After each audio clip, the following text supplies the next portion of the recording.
On Saturday, September 25th, 2021, in north central Montana, there was an accident that set a crisis management timeline in motion. 911, where's your emergency? Hi, I'm on an Amtrak train in Montana that just crashed. Breaking news this morning. At first light this morning, the NTSB on site, investigators sifting through the wreckage of a deadly train crash in northern Montana. Cell phones captured the aftermath, but tonight the NTSB confirms multiple train-mounted cameras were rolling before and after the deadly Amtrak derailment. Welcome to a podcast where we help communicators create the right response at the right time and deliver it in the right place. In today's episode, a look at a crisis response timeline from a recent tragic incident. The derailment of an Amtrak train that runs between Seattle and Chicago that caused several cars to topple onto their sides.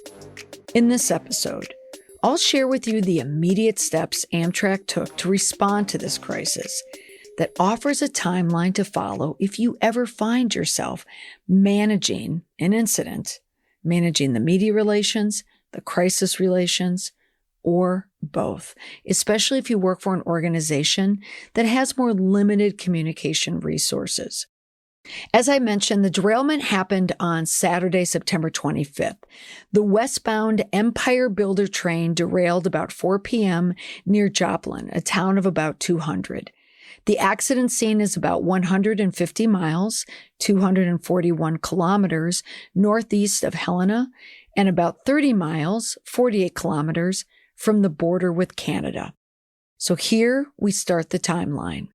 That information that I just shared with you came from a statement by Amtrak spokesman Jason Abrams, and that statement was sent soon after the derailment was reported. Media statements.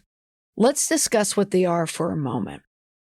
They are short and they are to the point. Because the longer the statement, the less likely all the information in that statement will be reported. Also, it gives the press the opportunity to hack away at the contents if it's too long. If you are writing a media statement, give the statement substance. Write the facts, just the facts, but as many of them that you can that pertain to the incident.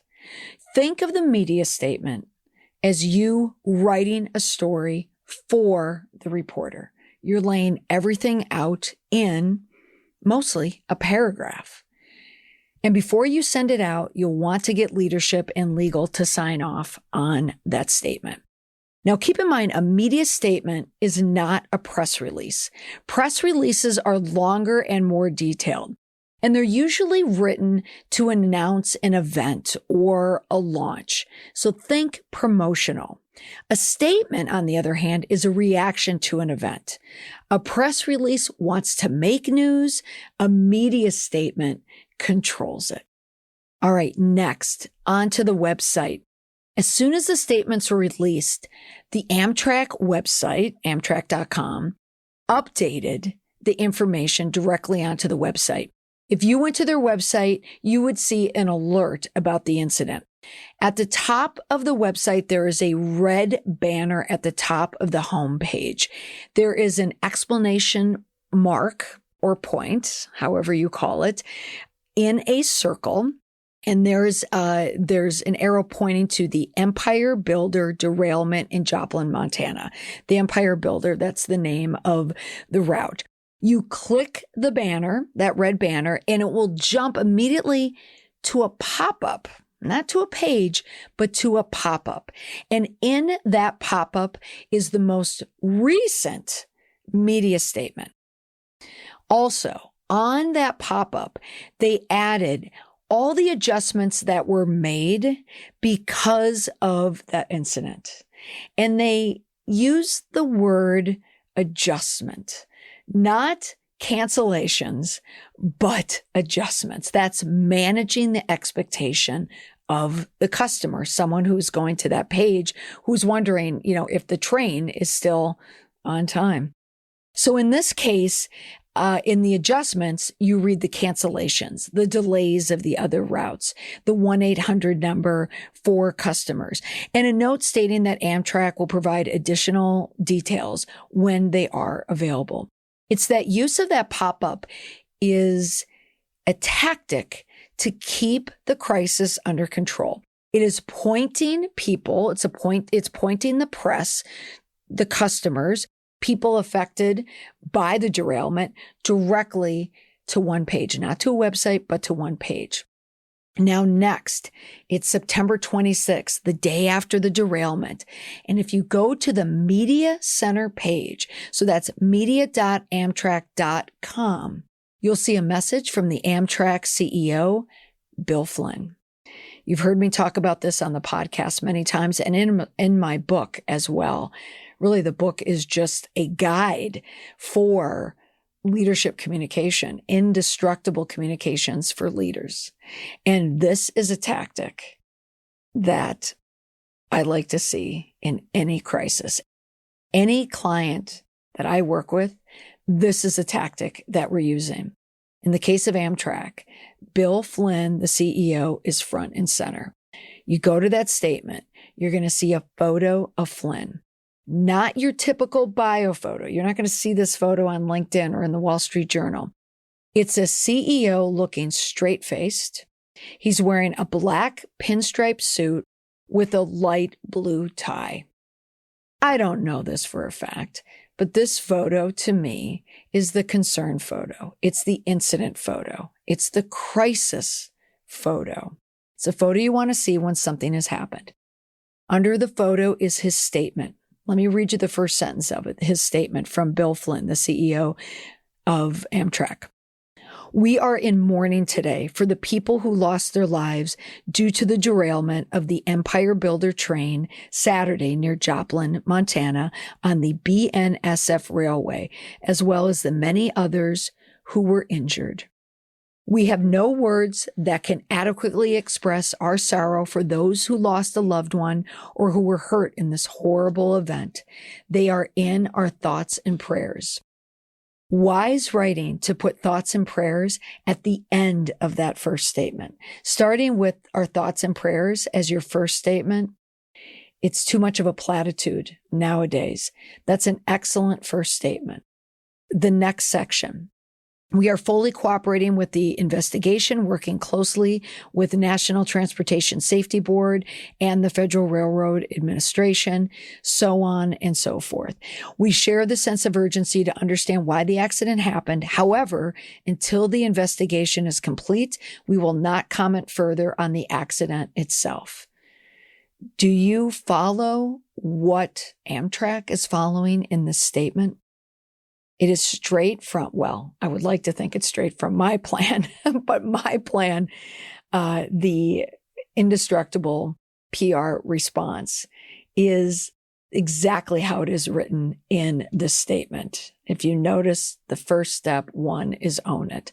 They're owning it right away. Now, typically, I mentioned that you acknowledge, you accept, you apologize, you admit all of the things that are there. What they did is they admitted their sorrow, their tremendous sorrow. So they started off with that. And it did not come off as a platitude. Their next step is they are explaining it, explaining that they're fully cooperating. Now, the third step, sure enough, is in the third paragraph. Amtrak's immediate and sustained focus is on doing everything we can to help our passengers and crew, especially the families of those who were injured or died at this painful and difficult time. Our incident response team has been initiated. Step 3, promise it. What are your plans? What are you doing about it? That is all in CEO Bill Flynn's letter. Also on that letter, at the end of his statement, his name, Bill Flynn, is hyperlinked. You can click on his name. Once you click on Bill Flynn, the link will go to a bio page. And that's where you'll find out all the information that you need to know about Amtrak.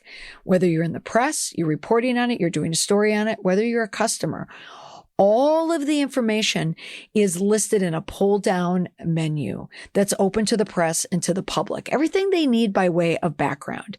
So as I mentioned, board of directors, Amtrak facts, leadership, government affairs, FOIA requests. If you want to send an employee praise, all of that is on one page under the media page. Also in this media section is the news contact. Where does the press go to get their information? There's the 1-800 number.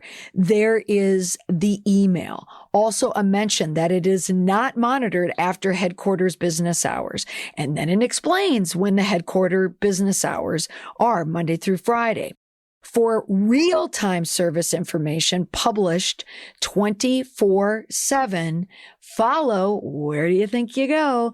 You go to Twitter at Amtrak NEC Alerts and Amtrak Alerts. So that brings us to the last step here in the crisis incident timeline, is the social media. Amtrak has 4 social media accounts. The first is Twitter. If you go to the Amtrak page on Twitter, you will see all of the statements, the press statements that they made, also the CEO statement, and links back to the media page. If you go to their Facebook page, if you go to their YouTube page, if you go to their Instagram page, will you see any information about this derailment? No, not one bit. Why? Well, here's the hint in the Facebook page. When they describe the page, they say on our Facebook page, we want our riders to get to know us. But more importantly, we want to hear about your experiences aboard Amtrak and how we may help you make your journey more enjoyable. Tune in for deals, tips, and the latest Amtrak news. You're not going to find information about a derailment in a social media channel that is dedicated for deals, tips, and the latest positive Amtrak news. They're using Twitter alone to tell the story of the derailment. They're containing the crisis to one social channel. If your organization only has one channel and you only have Facebook, well, then naturally that's the channel where you need to go. But that's why I always advocate for my clients and on this podcast as well to add Twitter into the mix. Twitter is your crisis response, your incident response social media platform. You can funnel all of the information onto that one channel, because it's not an ideal situation to manage a crisis in the middle of all of your promotional videos and posts and photos. Keep Twitter for news. You only need one channel in a crisis because that's where the press is. They're already sitting in Twitter anyway. Twitter is where media is made, stories are reported and discussed. And at the time of this recording, a few days after the derailment, there still aren't any answers as to why the derailment happened. Maybe by the time this is published, we'll have more information. More light will be shed on exactly why the derailment happened. But for now, right now, at this time of the recording, the story is contained in large part due to Amtrak's media relations efforts. Now, the transportation industry, it's well-versed in incidents and accidents. The airlines, highways, trains, railways, cruise lines. That's where I worked as the head of communications. These industries, they're not winging it. Okay. Big corporate, no one's winging anything. There's a guide that's, when I worked at FEMA, it was called NIMS. It's a National Incident Management System, and it offers guides for all levels. So whether it's government, non-governmental organizations, private sectors, if they work together in their response, in the recovery to an incident. So there's embedded plans there. There's also ICS, and that's the Incident Command System. And ICS provides guidance for how to organize an organization's assets to respond to an incident. So I explain this by way of sharing how many plans that people already follow. But a lot of these plans are not being followed for organizations that don't have a lot of resources. They may be a small business, a medium-sized business, an association. They don't have a plan that they can directly follow, a well-used one that people are well-versed in doing. But here is your indestructible PR tip. Because my point, these big agencies, big corporate, big business, they have big plans. But if you are managing a smaller company or organization, you can still respond like one. Use your owned media to share all the information you can about the incident. And then on your shared sites, your social media, is where you'll share all that information. And to contain the chaos, you're going to keep updating that information over and over again. And then eventually, the story will be contained, the crisis will be over, and because you've managed it, and you managed it well in a small contained place, you're going to be able to get out of it. And everyone who needs the answers will have them. That's all for this week on the podcast. Thanks so much for listening. We'll see you again here next week. Bye for now.